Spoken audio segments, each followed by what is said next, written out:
Now I want to talk about another aspect of managing traumas, and this is what is known as a reduced weight bearing.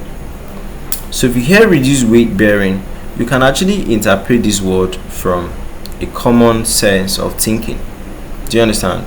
But it could actually mean a bigger thing than what you are thinking. Okay, so reduced weight bearing, it's just like, your lower limb, they bear the weight of your whole body, but issues could actually occur to them and they are trying to like reduce the work for them.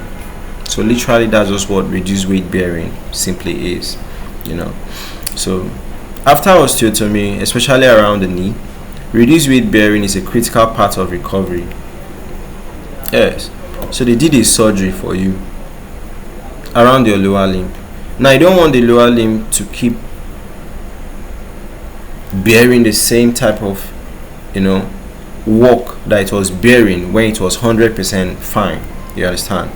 So it helps protect the surgical site while the bone heals and prevent complications like implant failure or misalignment.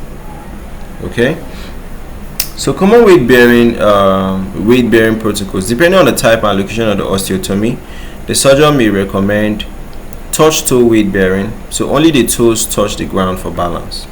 No weight is placed on the leg. Partial weight bearing, it's a limited amount of weight is what allowed. Protected weight bearing, using crutches or walkers. Protected, you are protecting, so you are touching the foot on the ground though, but you are touching it as you want. Once you touch it and pain is coming, the crutch is protecting it. Okay, so early full weight bearing too.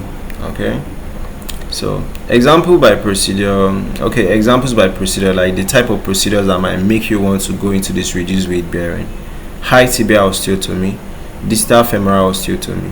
Okay, so why it matters: reduce stress on the bone that is still recovering, prevents displacement of hardware. Maybe they did some implants, so you don't want too much weight on it to displace it. Promotes proper alignment if you need a joint to kind of like align. Minimizes risks of delayed union or even non-union. Okay, so that's it for this aspect. Okay.